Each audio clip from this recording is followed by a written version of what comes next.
అప్పుల బాధలు వెంటాడుతున్నాయా? అయితే 6 JVR వారి జాతిరత్నాలు ధరించండి. బ్రేకింగ్ న్యూస్ చూస్తున్నాము మన టీవీ స్క్రీన్ పై. ఈరోజు దేశ రాజకీయాలలో చర్చనీయాంశంగా మారిన ఒక వ్యాఖ్యంపై మనం దృష్టి పెట్టబోతున్నాము. ముఖ్యంగా ఉత్తరప్రదేశ్ ముఖ్యమంత్రి యోగి ఆదిత్యనాథ్ గారు నమాజ్ నిర్వహణ, అలాగే ప్రజా సంస్థల వినియోగం మరియు రోడ్లపై ప్రార్థనపై చేసిన వ్యాఖ్యలు ఇప్పుడు ప్రస్తుతం దేశవ్యాప్తంగా కూడా పెద్ద చర్చకు దారితీశాయి. సాధారణంగా భారతదేశంలో మతపరమైన ఆచారాలు, ప్రార్థనలు, ఉత్సవాలు ప్రజల జీవితంలో ఒక ముఖ్యమైన భాగంగా ఉంటాయి. అయితే ప్రజాస్థానంలో ఇలాంటి ఒక ప్రార్థనలు కావచ్చు, లేకపోతే ఉత్సవాలు కావచ్చు, ఎలా నిర్వహించాలి అనే అంశం కూడా తరచుగా వివాదాస్పదంగా మారుతూ ఉంటుంది. ఇక ఇదే సందర్భంలో యోగి ఆదిత్యనాథ్ గారు చేసిన వ్యాఖ్యలు ఏవైతే ఉన్నాయో అవి రాజకీయంగా మరియు సామాజికంగా కూడా ఒక పెద్ద చర్చకు కారణమవుతున్నాయి.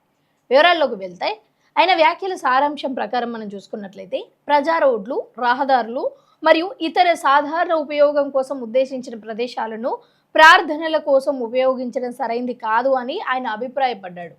ఇక రవాణా ప్రజలు కూడా స్వేచ్ఛ ప్రయాణం మరియు భద్రతా దృష్టిపై కూడా ప్రజా స్థలాలను అడ్డుకోవడం సమంజసం కాదు అని అయితే ఆయన స్పష్టం చేసినట్లుగా తెలుస్తుంది. ముఖ్యంగా ఈ వ్యాఖ్యలు వెలువడిన వెంటనే వివిధ రాజకీయ పార్టీల నుండి విభిన్నమైన ప్రతిస్పందనలు అయితే వచ్చాయి. కానీ కొంతమంది నాయకులు ఇది కేవలం పరిపాలనా నిర్ణయంగా చూస్తున్నారు. వారి అభిప్రాయం ప్రకారం ప్రజా స్థలాలలో ఏ మత కార్యక్రమం అయినా సరే ఇతరులకు ఇబ్బంది కలిగించకూడదని, చట్టపరమైన నియమాలు అందరికీ సమానంగా వర్తించాలి అని అంటున్నారు. ఇక ఇంకొంతమంది చూస్తుంటే మాత్రం ఈ వ్యాఖ్యలను మత స్వేచ్ఛపై ప్రభావం చూపేలా ఉన్నాయని విమర్శిస్తున్నారు. భారత రాజ్యాంగం ప్రతి పౌరుడికి మత స్వేచ్ఛను ఇచ్చింది అని, ఆ హక్కును గౌరవిస్తూ సమతుల్యంగా పాలన చేయాల్సిన అవసరం ఉంది అని అయితే వారు అభిప్రాయపడుతున్నారు. సామాజిక వర్గాల మధ్య కూడా ఈ అంశంపై భిన్న అభిప్రాయాలు అయితే వినిపిస్తున్నాయి.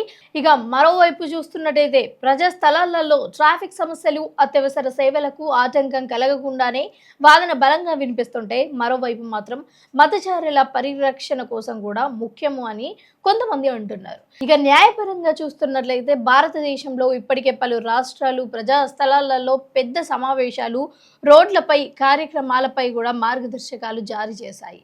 అయితే వాటి అమలు రాష్ట్రాల వారీగా కూడా విభిన్నంగా ఉంటుంది అన్నట్లుగా తెలుస్తుంది. ఈ నేపథ్యంలోనే యోగి ఆదిత్యనాథ్ గారి వ్యాఖ్యలు ఏవైతే ఉన్నాయో అవి మరోసారి ఈ అంశంపై జాతీయ స్థాయిలో చర్చను రేకెత్తిస్తున్నాయి. ఇక రాజకీయ విశ్లేషకుల అభిప్రాయం ప్రకారం చూసుకున్నట్లయితే ఇది కేవలం ఒక మతాంశం మాత్రమే కాకుండా పరిపాలన, చట్ట అమలు మరియు ప్రజా క్రమశిక్షణకు సంబంధించిన ఒక విస్తృతమైన చర్చగా మారే అవకాశం ఉన్నట్లుగా తెలుస్తోంది.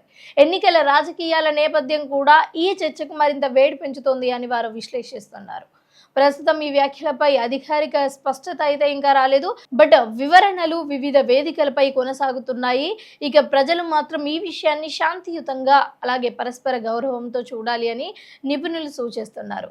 ఇదే అంశంపై మరింత సమాచారం, రాజకీయ ప్రతిపాదనలు, ప్రతిస్పందనలు, అలాగే తాజా అప్డేట్స్ కోసం మా ఛానల్ని చూస్తూనే ఉండండి.